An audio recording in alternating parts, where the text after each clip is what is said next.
दोस्तों, वाल्मीकि रामायण पर बात करने से पहले यह जान लेते हैं कि महर्षि वाल्मीकि द्वारा लिखी गई रामायण आखिर है क्या। चारों वेद जिस परम तत्व का वर्णन करते हैं वही श्रीमद् रामायण में श्री राम रूप से चित्रित किया है। श्री राम के रूप में अवतीर्ण होने पर साक्षात वेद ही श्री वाल्मीकि के मुख से श्री रामायण रूप में प्रकट हुए। इसलिए श्रीमद् वाल्मीकि रामायण की वेद तुल्य ही प्रतिष्ठा है। यूं भी महर्षि वाल्मीकि आदि कवि हैं, अतः विश्व के समस्त कवियों के गुरु हैं। उनका आदि काव्य श्रीमद् वाल्मीकि रामायण भूतल का प्रथम काव्य है। वह सभी के लिए पूज्य वस्तु है। भारत के लिए तो वह परम गौरव की वस्तु है और देश की सच्ची बहुमूल्य राष्ट्रीय पूंजी है। दोस्तों, अगर हमारे वीडियोस आपको पसंद आते हैं तो कृपया कर उन्हें शेयर जरूर करें। दोस्तों, इस नाते भी वह सबके लिए संग्रह, पठन, मनन एवं श्रवण करने की वस्तु है, क्योंकि इसका एक एक अक्षर महापातक का नाश करने वाला है। और मनोविज्ञान दृष्टि से वाल्मीकि रामायण की राजनीति बहुत उच्च कोटि की है। उसके सामने सभी राजनीतिक विचार तुच्छ प्रतीत होते हैं। दोस्तों, व्यास जी ने अनेक पुराणों में रामायण का महात्म्य गाया है।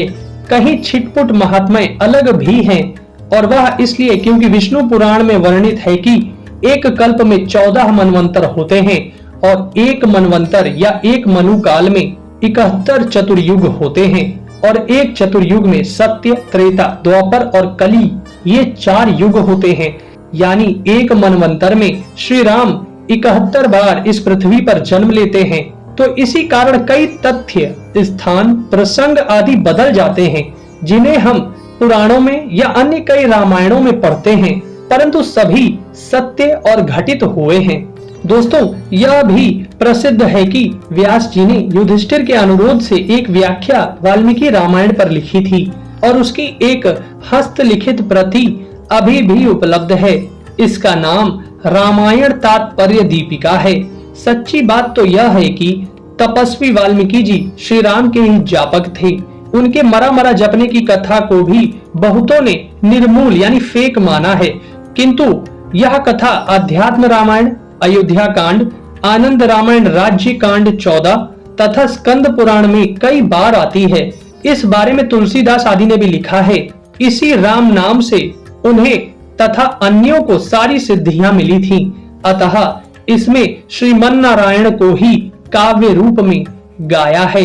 अन्यथा तत्कालीन कंदमूल, फलाशी, वनवासी, सर्वथा निरपेक्ष तपस्वी को किसी राजा के चरित्र वर्णन से कोई लाभ न था। दोस्तों, अब बात करते हैं श्री वाल्मीकि जी द्वारा लिखे गए वाल्मीकि रामायण के 6 कांडों के बारे में। इसमें बाल, अयोध्या, अरण्य, किष्किंधा, सुंदर और युद्ध कांड ही वाल्मीकि जी द्वारा लिखे गए हैं। कहते हैं 7वां कांड यानी उत्तर कांड कुछ हजार वर्ष पहले ही जोड़ा गया। चलिए मान भी लेते हैं इसे जोड़ा गया, परंतु इसे आप मिलावट नहीं कह सकते, क्योंकि उत्तर कांड की अधिकांश कथाएं या प्रसंग हमें कई पुराणों में मिल जाती हैं। उनमें से एक उदाहरण है पद्म पुराण, जिसमें अधिकांश प्रसंग उत्तर कांड के ही हैं। दोस्तों, उत्तर कांड और बाल कांड आंतरिक रूप से जुड़ा हुआ है। बाल कांड की शुरुआत वाल्मीकि जी से होती है, जो नारद मुनि की सहायता से रामायण ग्रंथ को पूर्ण करते हैं, और यही ग्रंथ उनके आश्रम में जन्मे लव और कुश भगवान श्री राम की सभा में गाकर सुनाते हैं। परंतु उत्तर कांड में रामायण के बाद का प्रसंग और भगवान श्री राम के जन्म से पहले की सभी कथाएं वर्णित हैं। अगर आप उत्तर कांड पढ़कर फिर बाल कांड का चयन करें तो आपको रामायण की सारी कड़ियां एक साथ जुड़ती हुई पता चलेंगी, और तब आप संपूर्ण वाल्मीकि रामायण का पाठ अच्छी तरह कर सकेंगे। उत्तरकांड को मिलावटी बोलकर हमें हमारे पावन ग्रंथ से दूर रखने की एक साजिश है। दोस्तों, वाल्मीकि जी द्वारा रचित रामायण प्राचीन भारत के इतिहास में साहित्य की सबसे बड़ी कृतियों में से एक है, परंतु गोस्वामी तुलसीदास जी द्वारा रचित रामायण की सबसे लोकप्रिय प्रतिलिपियों में से एक रामचरितमानस के घटनाक्रमों में इतना अधिक अंतर है कि उन सभी को समाविष्ट करना तो संभव नहीं है। किंतु आइए हम कुछ मुख्य अंतरों के विषय में जानते हैं। दोस्तों, सबसे बड़ा अंतर है नारी सशक्तिकरण का, जिसे मूल रूप से गैर सनातनी सभ्यताओं के लोग हमारी सनातन संस्कृति पर सवाल उठाते रहते हैं। यानी स्त्रियों को पुरुषों से नीचे का दर्जा देना। दोस्तों, वाल्मीकि रामायण में वनवास के समय महर्षि वशिष्ठ अत्यंत क्रोधित होकर कैकेयी से कहते हैं कि यदि राम वन जाएं तो सीता को ही सिंहासन पर बिठाया जाए, बल्कि रामचरितमानस में ऐसा कोई वर्णन नहीं है।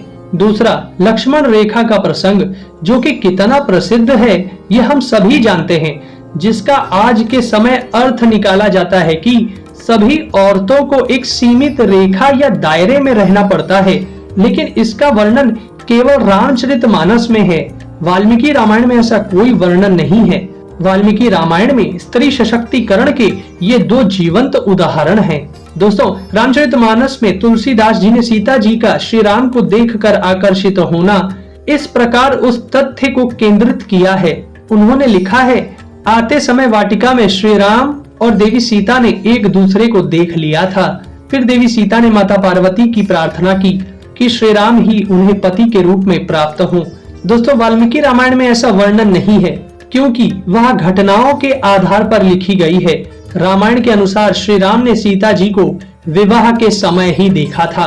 वाल्मीकि रामायण के अनुसार राजा जनक ने सीता का कोई स्वयंवर नहीं करवाया था। जनकपुरी में शिव धनुष का प्रदर्शन सार्वजनिक था एवं कोई भी शक्तिशाली व्यक्ति उसे उठाने के लिए स्वतंत्र था।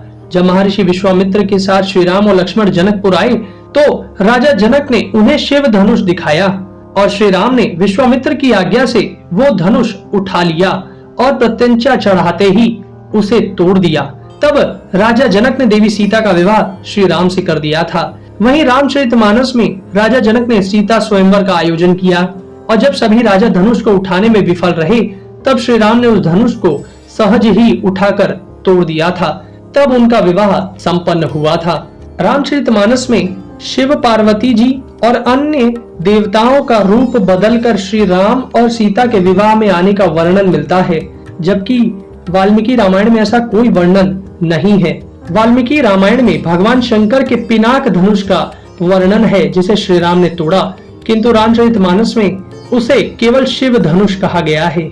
दोस्तों, रामचरितमानस में तुलसीदास जी ने श्री राम और सीता जी के मिलन और विवाह को एक रोचक प्रसंग के रूप में पेश किया है। वहीं रामायण में यह घटनाक्रम के आधार पर चलता है।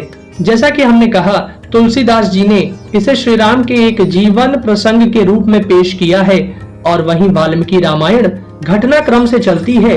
वैसे उदाहरण तो कई हैं इसके, जैसे वाल्मीकि रामायण में रावण मारीच से 2 बार सहायता मांगने आता है।